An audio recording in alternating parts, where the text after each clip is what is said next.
Well, I think it's safe to say that Jorge Masvidal had himself quite a night on Saturday at UFC London. Hello there. My name is Shaun Al-Shatti. I am joined by my good friend Jose Youngson. This is the UFC London post-fight show. And Jose, I'm not going to lie, I don't even know really where to start. Jorge Masvidal comes out here in enemy territory. He ends up getting a first or second round knockout over Darren Till in the main event of UFC London. And then afterwards, he is getting interviewed on the ESPN Plus post-fight show by Laura Sanko. He pauses his own interview, walks over to the side while the cameras follow him, exchanges a quick word with the co-main event winner, Leon Edwards, and starts throwing a four-piece at him. This is Jorge Masvidal, man. I mean, he scored 2 wins over 2 Englishmen on Saturday, basically. Edwards actually ends up being cut from the exchange. The two are separated, both left the arena, so no post-fight presser from either of them. Jose, I guess my first question to you, man, I mean, what are your thoughts watching that? What are your thoughts when you see that unfold?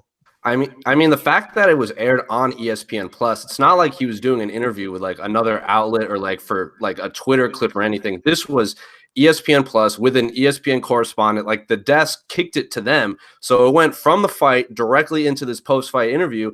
And then Masvidal just like casually just goes, "Hold on a minute," and like walks off to the side with his hands behind his back, and then throws that combo. And like him knocking out Darren Till in the second round should be what we're talking about now. We should be talking about what's next, not talking about a fight backstage. But if you would have told me there's a fighter that's going to fight someone backstage just for jawing at them, it's my first guess will probably be Jorge Masvidal. And Leon Edwards the whole week was like kind of chirping at like the welterweight. So I'm like, well, it's probably Masvidal. Who would he throw at? Probably Leon Edwards. So when I heard it, it didn't surprise me. But the fact that I was on ESPN Plus and so many people saw it, I mean, what are you going to do? Yeah, I will say my 2 favorite moments from this. I mean, and if people are offended by something like this, it's the fight game. This happens all the time. Get out of here with that. My 2 favorite moments from this. One is you could quietly hear Laura under her breath be like, "Oh shit." Yeah. When all of this is happening live on ESPN Plus, and then they kick it right back to the desk, and Michael Bisping's just kind of like mouth agape. Wow, doing some of that. Man, Jorge Masvidal is about this life. Like that's who this guy is. He grew up in street fights in South Florida. If you're gonna talk to him, you better be prepared to put up or shut up when the time comes, no matter whether he's in the middle of an interview or not. But you're right. This is now sort of overshadowed what really should have been, I think, maybe the best win of Jorge Masvidal's career. One last question about this before we talk about that. Like I said, neither guy ends up getting a post-fight press conference, so we don't get to hear from either of them now, the main event and the co-main event winner. So that's unfortunate. Jorge Masvidal ends up getting a double bonus, which are rare. He ends up winning performance of the night and fight of the night. So $100K goes in his pocket.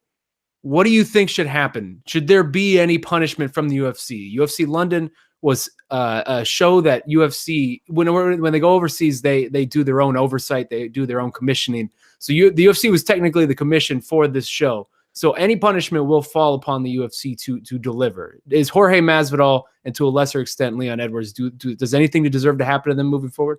I'm sure a fine, maybe. I mean, just so it doesn't happen again. Like he gets $100K, maybe fine him some of the bonus money or whatever. But I mean, that's the fight to make now. So like, yeah, they didn't do a press conference, but they sold the fight right there. With like, we don't even know what they said, and that's probably the next fight we're gonna have. So maybe I don't know what Leon Edwards said, like, because we obviously didn't talk to them, and no one said like, oh, no one's come out with what Edwards' side was.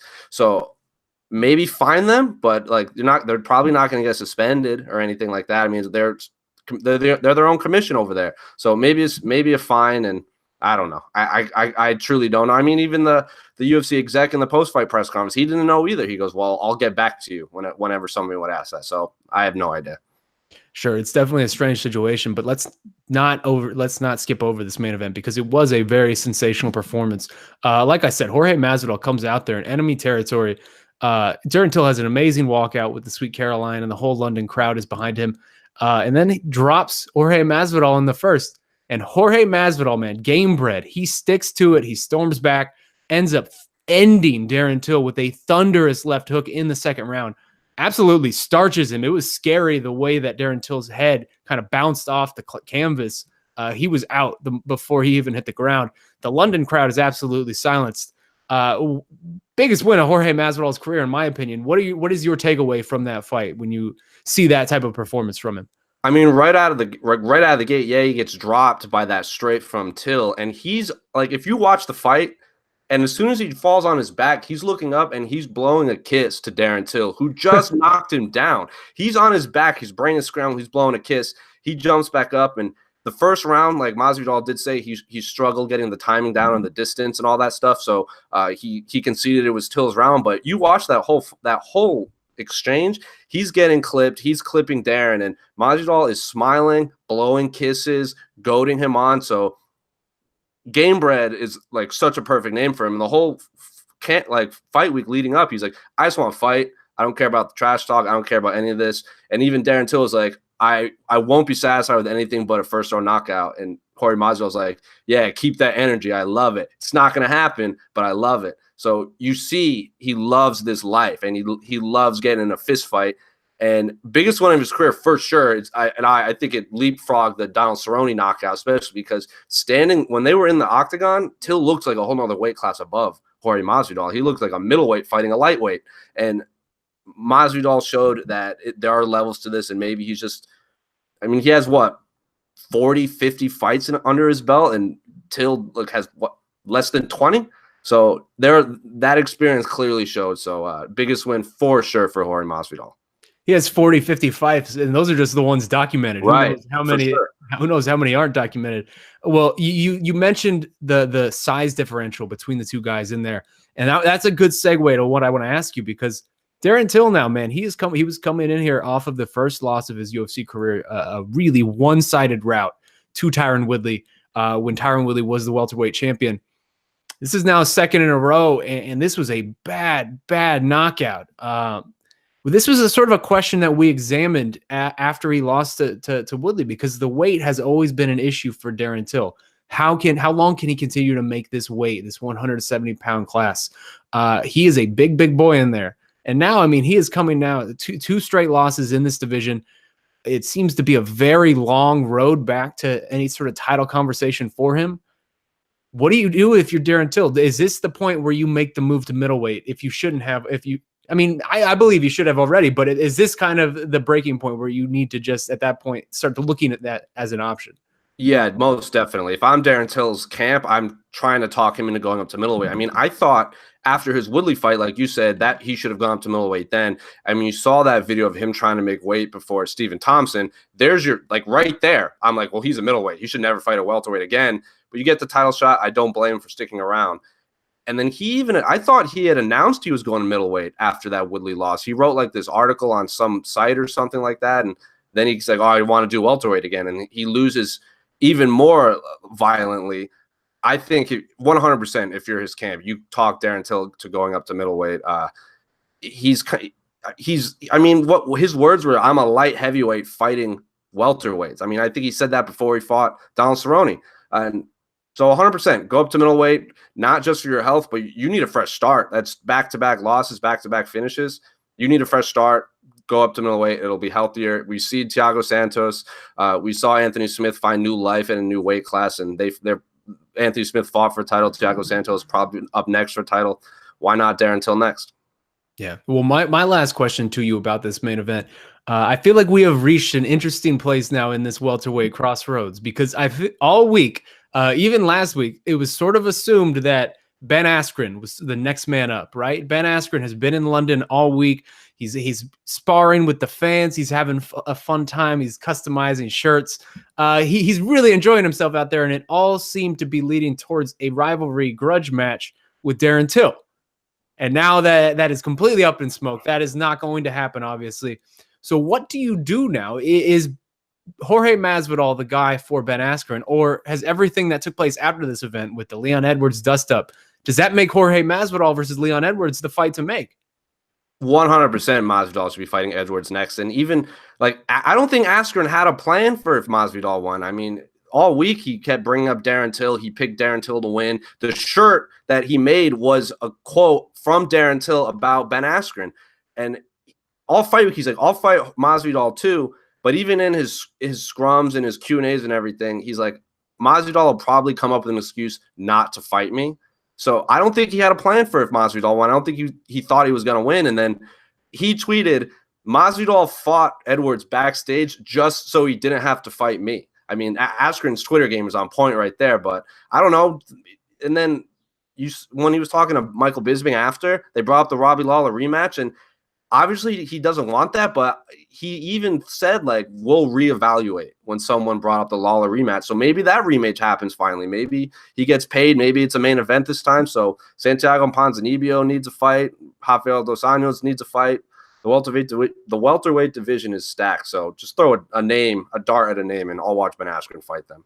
Yeah, and you know what? I agree with you 100%. I think Jorge Masvidal versus Leon Edwards is sort of the fight to make now. I mean, that 100%. I didn't expect to be saying that at the end of this event, but the way this is played out, it has me interested. And maybe I'm an easy mark for these sort of backstage altercation type of things. But hey, they already fought once. Let's give them a rematch. And that's a perfect segue to talk about this co-main event, because Leon Edwards comes out here against a very tough opponent in Gunnar Nelson. And he ends up winning in, I think, a way that maybe surprised some people. He out-wrestles and out-grinds Gunnar Nelson. He ends up winning a split decision that let's be honest, it should not have been a split decision. There was really weird judging all night over there in London. Neither here nor there. At least the right person won.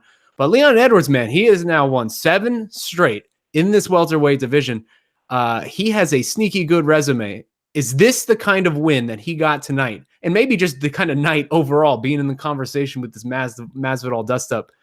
Is this the kind of night that he needed to finally stick out from the pack a little bit here in this crowded welterweight division? Yeah, absolutely. And what you didn't even bring up is his last loss was to the champion. I mean, Kamaru Usman was the last person to beat Leon Edwards. So Usman winning the title just elevates Edwards' stock.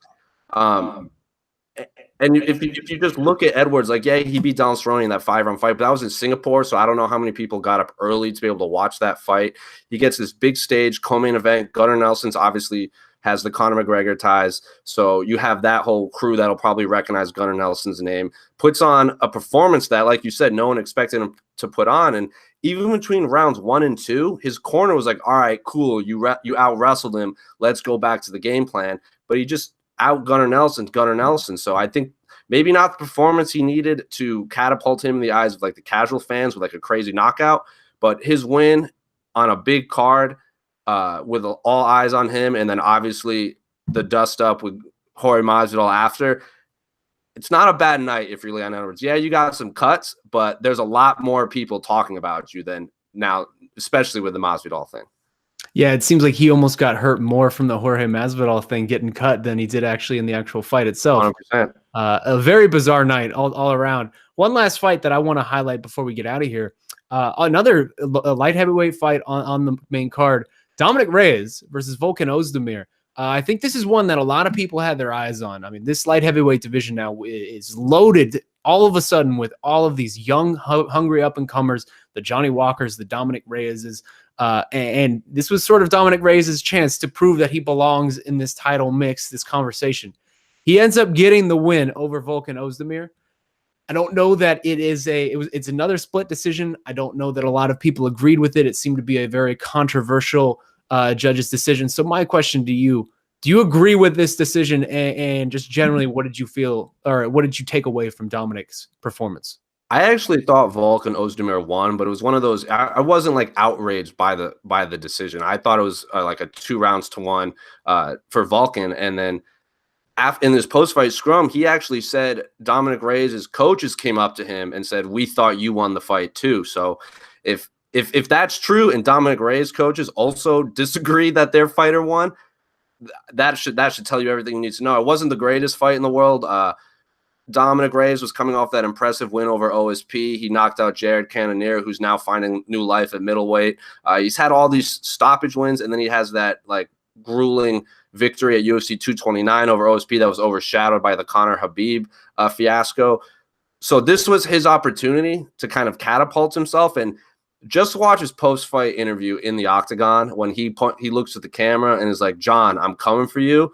And it was dead silent in the arena. Like no one reacted. And he was like, I'm not happy with a lot of things in my, not the fight, like in my game. So yeah, he got the win on paper. He keeps his perfect streak alive. I believe he's 11-0 now. professionally, but maybe not the performance he needs to kind of catapult himself, especially with Johnny Walker winning all these fights in less than a minute. If he had done that, that might be enough to push him that much closer to title contention, but I don't think it's the performance he needed to cement himself in that like maybe one more win for a title shot. Yeah. Well, altogether, it was a very busy night. There were a lot of interesting and noteworthy performances. Englishmen and Englishwomen up and down the card seemed to do relatively well outside of the main event, obviously. You had Nathaniel Wood picking up a big win on the main card. Arnold Allen, Mark Diakase, Molly McCann, Dan Ige, even he's not English, but he comes in here and gets a big win. Is there anything else that stood out to you from a very busy night here at UFC London? I mean, Nathaniel Wood was the one that stood out for me the most. I mean, he was, I believe, the only London native fighting on the card. He put the pressure on himself. He said he felt he had more pressure to make his family and his friends proud over winning, and that win was very impressive. Like he had his opponent stuck in a lot of submissions, and he wasn't happy with his performance. So room to grow, but Nathaniel Wood is someone to keep an eye on in that division for sure. Absolutely. Well, hey, that wraps it up here for us. It has been a wild Saturday. If there's any takeaways to take away from it, Jorge Masvidal does not suffer those fools lightly, man. You come talking at him, you're gonna face the consequences one way or another. But yes, another big win for Jorge Masvidal. He gets the first or second round knockout over Darren Till in the main event of UFC London. This has been the UFC London post-fight show. My name is Shaun Al-Shatti. That is Mr. Jose Youngs over there. Keep it locked to MMA Fighting for all of your post-fight coverage. PC Carroll has been killing it over in London. MMA Hour is back on Monday. We will have all the goods you have come to expect. In the meantime, enjoy the rest of your weekend, guys. We love you. We'll see you later.